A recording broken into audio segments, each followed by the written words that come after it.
కేసీఆర్ కు కూతురు స్ట్రోక్ తగిలిందని ఎద్దేవా చేశారు టీపీసీసీ చీఫ్ మహేష్ గౌడ్. కవిత స్ట్రోక్ తోనే కేసీఆర్ బయటకు వస్తున్నారని, అందువల్ల కవితకు థాంక్స్ చెప్పాలన్నారు. వరంగల్లో బీఆర్ఎస్ రైతుల కోసం సభ పెట్టడం లేదని, తెలంగాణలో రైతులు సంతోషంగా ఉన్నారని తెలిపారు. కాంగ్రెస్ కి హ్యాకింగ్ చేయాల్సిన అవసరం లేదన్న మహేష్ కుమార్ గౌడ్ తో హరీష్ రావు ఉనికి కోసం ఇష్టం వచ్చినట్టు మాట్లాడుతున్నారని పేర్కొన్నారు. కేంద్ర మంత్రి కిషన్ రెడ్డి పైన టీపీసీసీ చీఫ్ ఫైర్ అయ్యారు. కాళేశ్వరం అవినీతిపై సీబీఐ విచారణకు బీజేపీ డిమాండ్ చేసిందని, రాష్ట్ర సర్కార్ సీబీఐకిస్తే ఇప్పటి వరకు ఊసేలేదని ఆగ్రహం వ్యక్తం చేశారు. బీజేపీ బీఆర్ఎస్ కలిసిపోయాయి కాబట్టే కాళేశ్వరంపై బీజేపీ సీబీఐతో విచారణ చేయించడం లేదని ఆరోపించారు. కాళేశ్వరం అవినీతి అంశం ఇంకా అయిపోలేదంటున్న టీపీసీసీ చీఫ్ మహేష్ గౌడ్ తో మా ప్రతినిధి Azeem face to face. Congress ప్రభుత్వంపై బీజేపీ బీఆర్ఎస్ చేస్తున్న విమర్శలపై మాట్లాడడానికి మనతో పాటు పీసీసీ చీఫ్ మహేష్ కుమార్ గౌడ్ ఆయనతో మాట్లాడే ప్రయత్నం చేద్దాం. కిషన్ రెడ్డి మాట్లాడుతూ ప్రధానంగా ఏదైతే 1,00,000 కోట్లు కక్కిస్తామని చెప్పారు, కానీ 1,00,000 కోట్లు ఇప్పుడు కక్కించామని అంటున్నారని చెప్పి ఒక విమర్శలు చేస్తున్నారు. దానిపై మీరేమంటారు? కిషన్ రెడ్డి గారే బాధ్యుడు. కాళేశ్వరం మేడిగడ్డ కూలిపోవడంపై అసెంబ్లీలో చర్చ పెట్టి సుదీర్ఘంగా అన్ని పార్టీల వారు చర్చించుకునే అవకాశం డిబేట్ చేసి అసెంబ్లీ సాక్షిగా నోటిఫై చేసి దాన్ని సీబీఐకి అప్పచెప్పడం జరిగింది. అప్పచెప్పు కూడా కొన్ని నెలలు గడుస్తూ ఉంది. ఎందుకు కేసీఆర్ గారు దీని మీద మాట్లాడలేదు? కిషన్ రెడ్డి గారు ఎందుకు మాట్లాడలేదు? సిబిఐ మీ చేతిలో ఉంది. కేంద్ర ప్రభుత్వం, మీరు కేంద్రంలో కేబినెట్ మంత్రిగా ఉన్నారు.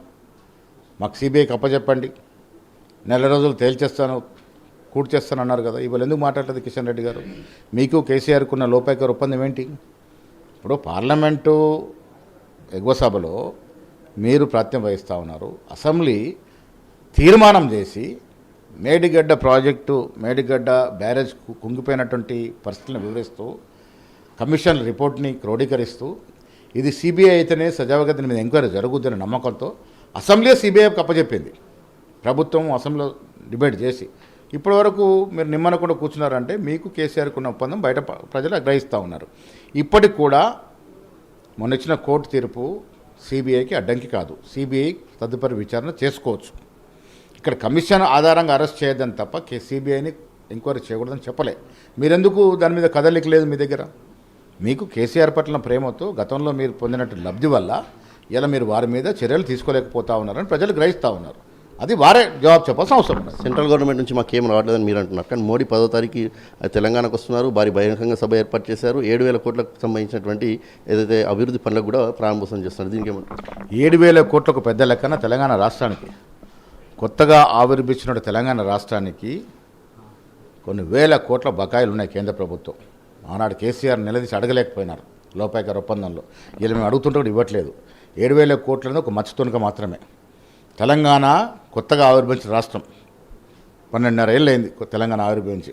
చాలా చేయాల్సిన అవసరం ఉన్నది.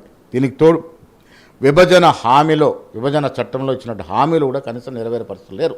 ఆనాడు కేసీఆర్ దాన్ని అడగలేకపోయినారు, మీరు ఇవ్వలేకపోయినారు. ఇవాళ మీరు కేంద్రంలో క్యాబినెట్ మంత్రిగా ఉన్నారు, సికింద్రాబాద్ నడిగడ్డకి ప్రాతినిధ్యం వహిస్తూ ఉన్నారు. కనీసం విభజన చట్టంలో హామీలన్నా పూరించే ప్రయత్నం చేయండి, మీకు పేరు వస్తుంది. రాజకీయాలు ఎన్నేళ్ళ నుంచి ఉన్నారు కదా కిషన్ రెడ్డి గారు, మీకు కూడా పేరు వస్తుంది. మీ ప్రభుత్వంలో రైతులు సంతోషంగా ఉన్నారని చెప్తున్నారు. అక్కడేమో 6వ తారీఖు రైతులను మోసం చేశారు, దగా చేశారని బీఆర్ఎస్ సభ. రైతుల కోసం పెట్టిన సభ కాదు. అందరికీ సన్ స్ట్రోక్ ఉంటే పాపం కేసీఆర్కి డాక్టర్ స్ట్రోక్ పడ్డది. మరో టీఆర్ఎస్ పార్టీ రాష్ట్రంలో ఆవిర్భించింది. పాపం కవితకి థ్యాంక్స్ చెప్పాలా. వాళ్ళ నాన్నని 2.5 ఏళ్ళ మత్తు నిద్ర నుంచి లేపగలిగింది. ఇవాళ సభలకు వస్తున్నారు కేసీఆర్ గారు అంటే కవిత స్ట్రోక్ పడుతూ ఉంది. ప్రజలు మొన్న వరకు మేము చెప్పిన అవినీతి గురించి చెప్తే నమ్మలే. ఇక నానాడు ఆ అవినీతి భాగవతంలో భాగస్వామి అంటే కవితే బయటకు వచ్చి చెప్తా ఉంటే ప్రజలకు అర్థమవుతూ ఉంది ఏ రకంగా వీళ్ళు దోపిడీ చేశారనేది. కాబట్టి కేసీఆర్ బయటకు వస్తారు. వాళ్ళ పార్టీ ఉనికి కాపాడుకోవటం కోసం పెట్టే సభలు తప్ప ఇదేదో రైతులను ఉద్ధరించే సభలనో ఇంకేదో అనే కాదు. ఇలా కాంగ్రెస్ పార్టీ ఇవ్వాల్సినంత సంక్షేమం పేదవానికి ఇస్తూ ఉంది, రైతులను ఆదుకుంటూ ఉంది, పరిశ్రమలు వస్తూ ఉన్నాయి. మీరు 10 ఏళ్ళలో పట్టుమని 25,000 కోట్లు తేకుంటే మేము 2.5 ఏళ్లలో గ్లోబల్ సమ్మిట్ పెట్టి దాదాపు 6 లక్షల కోట్ల విదేశీ పెట్టుబడి తీసుకొచ్చినాం. ఇది ఈనాడు కాంగ్రెస్ పార్టీ యొక్క ఘనత. హరీష్ రావు మాట్లాడుతూ ముఖ్యమంత్రికి దూరదృష్టిగా తెచ్చినాడు. ఉద్యోగాలు ఏ రకంగా ఇచ్చాం మేము? మీరు 2 ఉద్యోగాలు ఇచ్చారు. ఎంతమంది నిరుద్యోగులు ప్రాణార్పితం చేస్తే తెలంగాణ వచ్చింది? మీరు ఎంతమంది నిరుద్యోగ ఉద్యోగాలు ఇచ్చారు? మేము ఇంత ఇచ్చాము, లెక్కేసుకుందాం. మీరు 10 ఏళ్లలో మీరు 50,000 ఉద్యోగాలు ఇవ్వలే. మేము 1.5 సంవత్సరం తిరిగేలోపే దాదాపు 60,000 ఉద్యోగాలు ఇచ్చాం. ఇలా దాదాపు 80,000 ఉద్యోగాలు ఇచ్చాం. మా యొక్క నిరుద్యోగ పట్ల ఉన్నట్టు మా ప్రేమను చాటుకోగలిగినాం. మీరు ఏం చేశారు ఇలా ప్రజలకు వద్ద పోతా ఉన్నారు? ఎందుకు మేము ప్రజలు ఆదరిస్తారు? ఈ రాష్ట్రంలో ఎప్పుడు ఎన్నికలు జరిగినా కాంగ్రెస్ పార్టీకి పోటీయే లేదు. హరీష్ రావు మాట్లాడుతూ మా ఫోన్లు హ్యాక్ అయ్యాయి, మా సీసీ కెమెరా హ్యాక్ చేస్తాం, పక్కా సమాచారం ఉంది మా దగ్గర అంటున్నారు. ఎవరిని బయట పెట్టండి, సమాచారం ఉంటే బయట పెట్టండి, తేలుద్ది కదా. అది మీరు మా మీద అనుమానాలు ఉన్నాయి. నాకు అనుమానం కేసీఆర్ గారు పెట్టారేమో. ఒకవైపు కూతురుతో సతమతం అవుతా ఉన్నారు, అల్లుడేడ జెండా ఎత్తేస్తాడు అని. నీ మీద పాత టెక్నాలజీ, వారు కొన్నాల్సిన టెక్నాలజీ మీ మీద పెట్టుండొచ్చు కదా. ఆధారాలు ఉంటే బయటకు తీసుకురండి. ఈ పార్టీ పదవిపై ఎప్పటివరకు క్లారిటీ వచ్చింది? రేపు మా 2 రోజుల్లో కుల కార్పొరేషన్ ముఖ్యమంత్రి గారితో మొన్ననే సుదీర్ఘంగా చర్చించడం జరిగింది కౌన్సిల్లో. 2-3 రోజుల్లో కులానికి సంబంధించిన ఫెడరేషన్స్ కూడా జీవో వస్తాయి.